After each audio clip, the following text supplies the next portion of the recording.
सर्वमंगलाय नमः। षोडश संस्कारों की श्रृंखला में आज हम बात करेंगे विवाह संस्कार की। ये संस्कार सभी संस्कारों का आधार कहा जाता है। ये संस्कार सभी संस्कारों की योनि यानी उत्पत्ति स्थान कहा जाता है। विवाह संस्कार हमारे सनातन धर्म में अत्यंत उत्तमोत्तम संस्कार कहा जाता है। ये केवल एक संस्कार ही नहीं है, लेकिन 7 जन्मों का बंधन कहा जाता है। ये आध्यात्मिक महत्व कहा जाता है। इस संस्कार को करने से हमारे जीवन में सभी प्रकार की कामनाओं की पूर्ति और मुख्य रूप से पुरुषार्थ चतुष्टय की पूर्ति कराने वाला कोई संसाधन है, उसका नाम है विवाह संस्कार।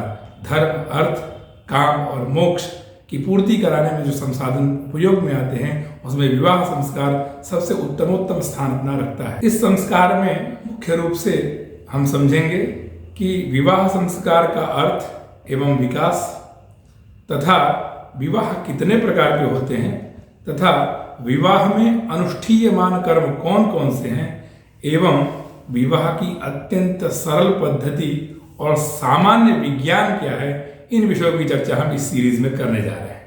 तो सर्वप्रथम समझेंगे कि विवाह में क्या ऐसा प्रारूप है जिससे पूरे विश्व में भारत की तरफ लोग अग्रसर होकर देखते हैं। कहा जाता है कि जायमानो वै ब्राह्मणः त्रिभिर्नवा जायते ब्रह्मचर्येण ऋषिभ्यः यज्ञेन देवेभ्यः प्रजया पितृभ्यः। जैसे ही हमारा जन्म होता है 3 ऋण आ जाते हैं, उसमें देव ऋण, ऋषि ऋण और पितृ ऋण। तो ऋषि ऋण, देव ऋण, पितृ ऋण, इन तीनों ऋणों से मुक्ति कराने वाला जो संस्कार है उसका नाम है विवाह संस्कार है। कहा जाता है कि जब विवाह संस्कार होता है तो 2 कुल के लोग एक कुल में मिलते हैं। इसके लिए हमारे शास्त्रों में वाक्य प्राप्त होता है, मम वृत्ते ते हृदयानि दधामि मम चित्तम अनुचित्तं चित्तते अस्तु मम वाचमेकमनाजुषस्वा प्रजापतिष्ट्वा नियुनक्तु मह्यम। इसका अर्थ हुआ कि पति यानी जिनसे विवाह होने वाला है वो अपनी पत्नी से कहते हैं कि तेरे हृदय में मेरा हृदय मिल जाए, तुम्हारा चित्त मेरे चित्त में आ जाए और हम प्रेम पूर्वक एक मन होके रहें। ऐसा वाक्य मिलता है कि दोनों में 2 आत्मा एक तत्व में जुड़ जाते हैं। इसी का नाम है विवाह संस्कार। और फिर आगे कहते हैं हमारे ऋषियों ने कि यदेतद् हृदयं तव तदस्तु हृदयं मम यदिदं हृदयं मम तदस्तु हृदयं तव। इसका अर्थ है कि जैसा आपका हृदय है वो मेरा हृदय हो और जो मेरा हृदय हो वो आपका हृदय हो। तो कहने का तात्पर्य ये है कि यही तो विज्ञान है। 2 अलग अलग एटमॉस्फेयर में पैदा हुए मनुष्य, अलग अलग एनवायरनमेंट में रहने वाले मनुष्य एक साथ आते हैं और एक हो जाते हैं। इसी एक होने की भावना को हमारे यहाँ विवाह संस्कार विज्ञान अथवा प्रजोत्पत्ति विज्ञान के नाम से जाना जाता है। स्त्री की महत्वता के बारे में हमारे शास्त्रों में कहा गया है, न गृहं गृहमित्याहुः गृहिणी गृहमुच्यते गृहस्थस्तु विज्ञेयो गृहे यस्य पतिव्रता। मतलब वो घर नहीं है जिस घर में गृहिणी नहीं है, यानी जो हम ईंट पत्थर का जो घर बनाते हैं वो घर नहीं है जिसमें गृहिणी नहीं है।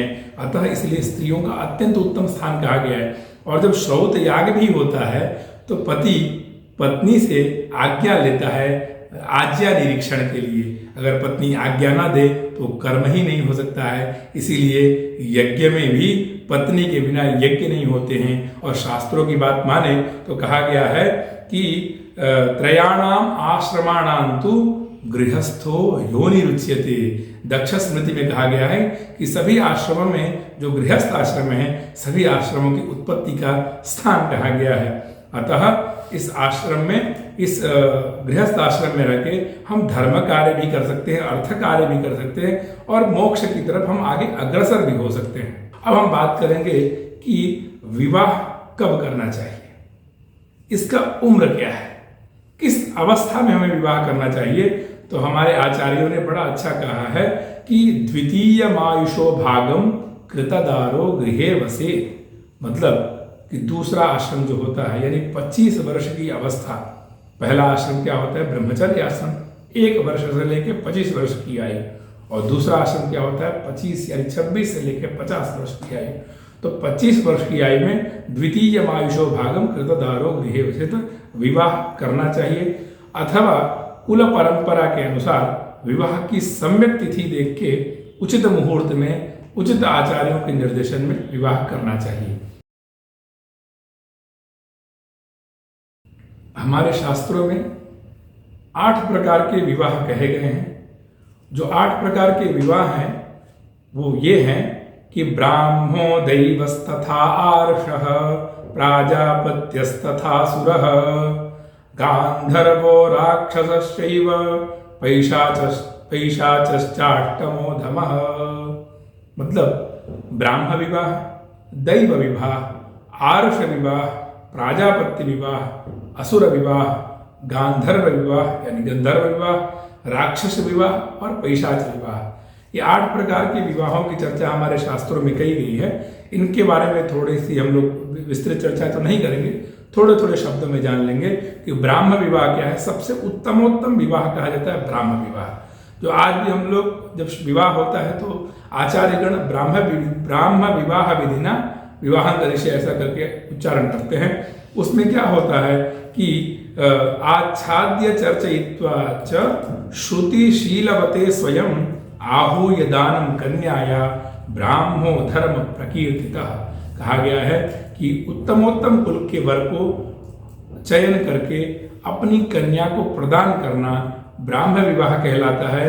पिता जो होता है सर्वगुण संपन्न बालक का चयन करता है, वर का चयन करता है और उन्हें वस्त्राभूषणों से अलंकृत करके और कन्या को भी अलंकृत करते करते मंत्र पूर्वक जो विवाह होता है, अष्टरात्रि का विवाह कहा गया था। ये 8 रात्रियों में विवाह किया जाता है। तो ये ब्राह्म विवाह के नाम से इसकी प्रसिद्धि हुई।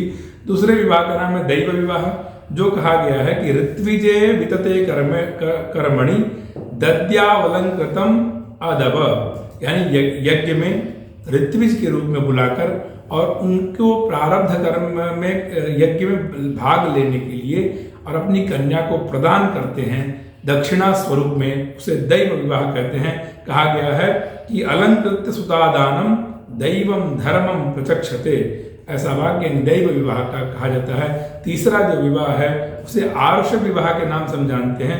आर्ष विवाह यानी ऋषि विवाह कहा जाता है। एकम गो मिथुनम द्वेवा वरादादाय धर्मतः कन्या प्रदानम विधिवत आर्षो धर्म सौच्यते। इस विवाह में, आर्ष विवाह में गो मिथुन द्रव्य देने का विधान है। तो जैसे विवाह हो तो कन्या के पिता वर को गो मिथुन का दान करते हैं। इसके पश्चात आता है प्राजापत्य विवाह।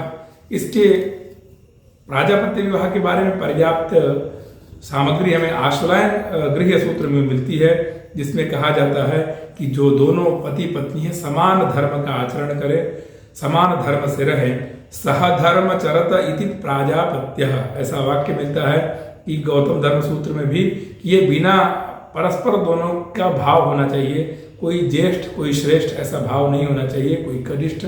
इसमें दोनों बराबर के हकदार हैं और दोनों बराबर अपने निर्णय ले सकते हैं। तो सहधर्म एक साथ धर्म का आचरण करें, धर्म के मार्ग में आगे बढ़ें, इस तरह का विवाह ये कहा जाता है। और इसमें भी वर के पिता वर ही कन्या के पिता से पाणी ग्रहण के लिए वो विनती करते हैं, याचना करते हैं इस विवाह में। इसके बाद से असुर विवाह जो थोड़ा अधम विवाह कहा जाता है, इसमें कहा गया है कि पणित्वा धनक्रीताम स मानुषः, इसमें धन लेकर विवाह करने की जो प्रक्रिया थी, यानी पिता से धन लेके, कन्या के पिता से धन लेकर जो विवाह किया जाता था, वो उस विवाह का नाम है आसुर विवाह। जो ऐसा वशिष्ठ धर्म सूत्र में वाक्य मिलता है कि पिता यथाशक्ति जो धन दे वो तो ठीक है, वो तो कन्या धन होता है, लेकिन जबरदस्ती कहते हैं कि हमें इतना धन चाहिए तभी हम विवाह करेंगे। तो ये विवाह आसुर विवाह में इसकी गणना होती है।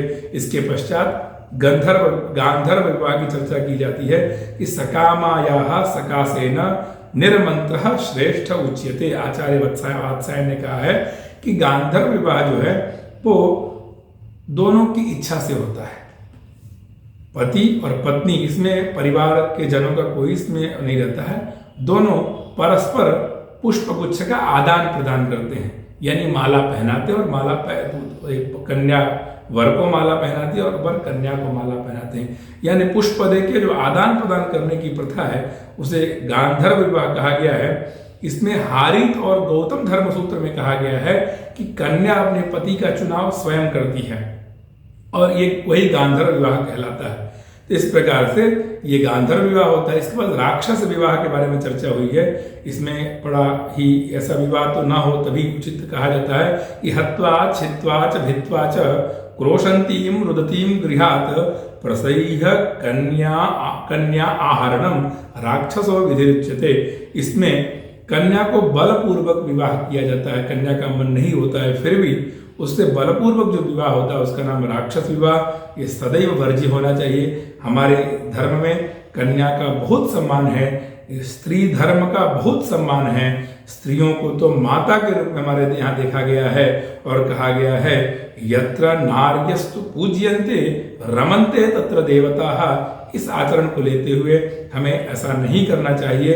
और उसके बाद से आता है कि पैशाच विवाह के बारे में आता है कि सुप्ताम मत्ताम प्रमत्ताम च वारहो यत्रोपगच्छति सपापिष्ठो विवाहानां पैशाचाष्टमो धमः।